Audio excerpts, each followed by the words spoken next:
Oh crap, guys, guess what?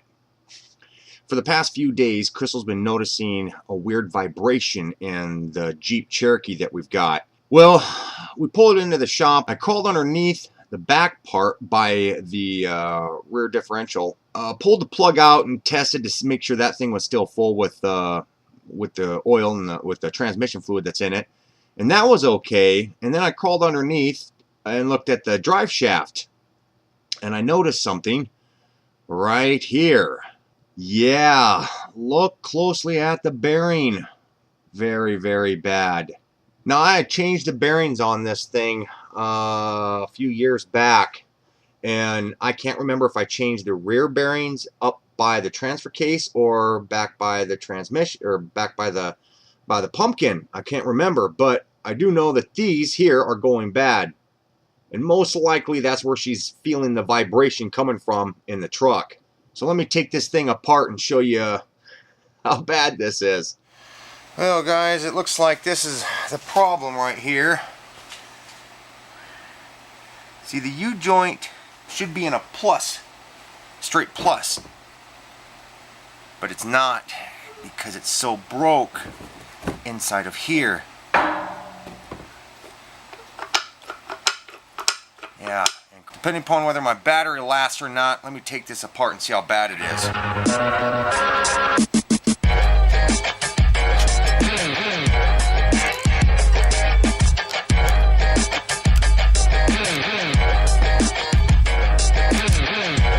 Well, I got it separated, and when I popped off one end, all the needle bearings that came out were all shattered. And wow, look at that, crazy. Both ends are just totally twacked out. Oh man, that's gonna be that's gonna be a pain trying to get that out of there. Yeah. See, both sides are all. Look at that. That whole side's been blown out. You see that? God dang. Okay, I'll keep pulling this thing apart. I would record the whole thing, you guys, but my battery's about to die and it keeps blinking on me in my screen. So yeah. All right, people. I've already got this thing all taken apart, and I'm going to show you something. Hopefully, you'll be able to see it. Can you see the deformation right there in the ring? It goes all the way around. See, that should be smooth and not have like that dimple in there.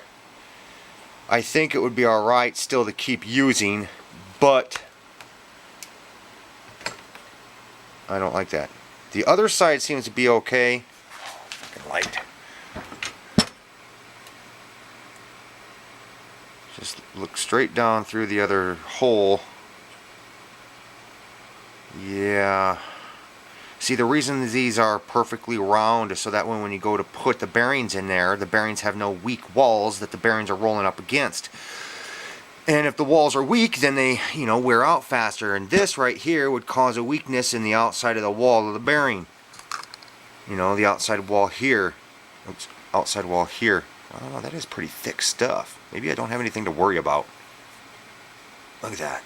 Bearings just ground up and just start burning through the wall.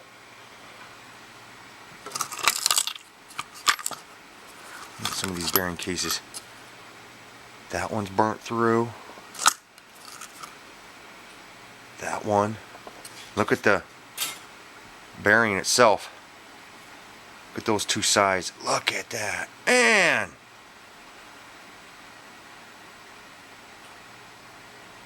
One on one side. And the other side. Yeah, that's probably the forward drive. It was spinning this way.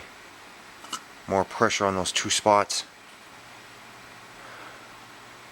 Yeah, well, we're going to have to get another one of these and install that. But yeah, that's the only thing I'm worried about right there. I can clean that up a little bit, but there's not really... We ain't got the money for a whole new shaft. Oh well. But, yeah.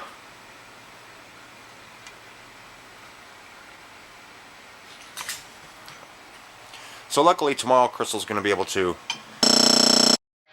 Ah, dumb battery.